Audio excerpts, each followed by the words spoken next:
name is Michael Wade, and I would like to welcome you to the Thanksgiving edition of WineFlash.com.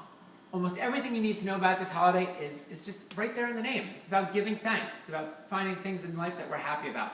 On a personal level for me, I'm happy that my family is going to be together under one roof for the first time in a long time. I have brothers that live out of state, the rest of my family that's very busy. It's going to be fun to get them all together, finally. On a larger level, it's a chance to reaffirm and reappreciate just how fortunate we are that we basically hit the lottery by either being born here or having the opportunity to live in a country that's so rich and steeped in tradition, which started with that first Thanksgiving so far long ago. And now, here we are today with a fantastic opportunity for a better future for all of us. If that's not cause to celebrate, nothing is. As long as we're talking about traditions, my family has a Thanksgiving tradition, and that is we play football every year. And it always ends the same way, which I guess is also a tradition in of itself. Somebody tackles somebody a little too hard, somebody falls down, somebody starts crying, and then my mother comes running out and she says, "Game over, dinner on." And then we come inside for a fantastic feast. And what's on the table? You have the turkey, of course. You have ham, you have lasagna, you have all these different cheeses and breads. You have spinach, you have sweet potatoes, mashed potatoes, all these different sauces and stuffings. I mean, basically, there's so many different flavors on that table. So, when you're out there trying to pair the perfect wine with these foods, don't worry about it. There's so much going on, you can't go wrong. Anything you buy is going to go with something on that table. Just like all the different personalities of your family at the same table, how it kind of works and meshes together, that's what's going to happen when you pair all this food with all this wine. So enjoy that part of the shopping. We sell a ton of Chardonnay and we sell a ton of Pinot Noir this time of year. But I want to give you a couple alternatives in case you want to try some new things. For white wines, a German Riesling.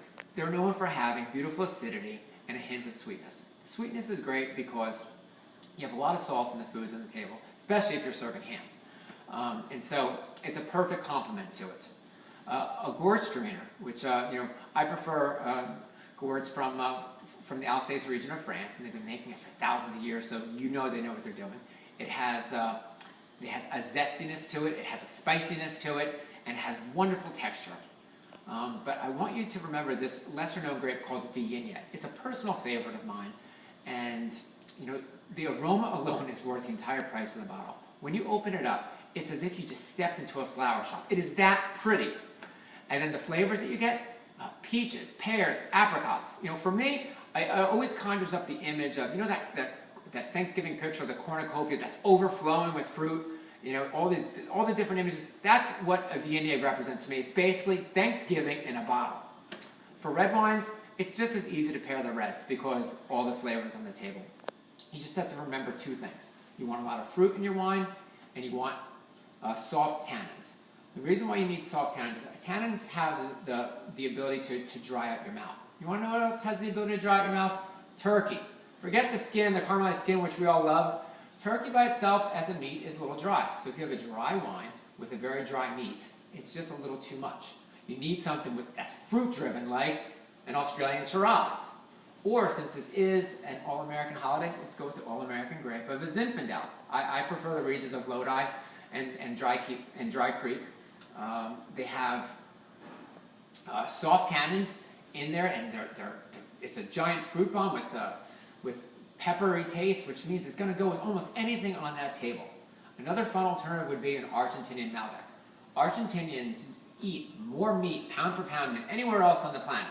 They also drink more Malbec than anywhere else on the planet. You want to know what that means? It means that Malbec and meat goes very well together, so put it on your table.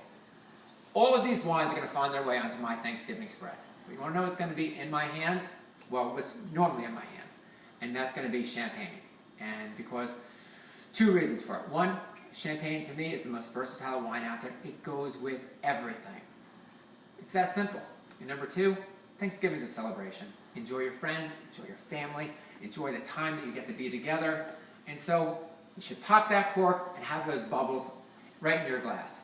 If you're looking for a less expensive alternative to champagne, go with an Italian Prosecco or go with the Spanish Cava. They still give you the bubbles at a fraction of the cost. So everybody, have a very fun and safe Thanksgiving. Enjoy the shopping and the cooking as much as you do the family together, because it's all just great. So enjoy. Happy Thanksgiving. Till next time.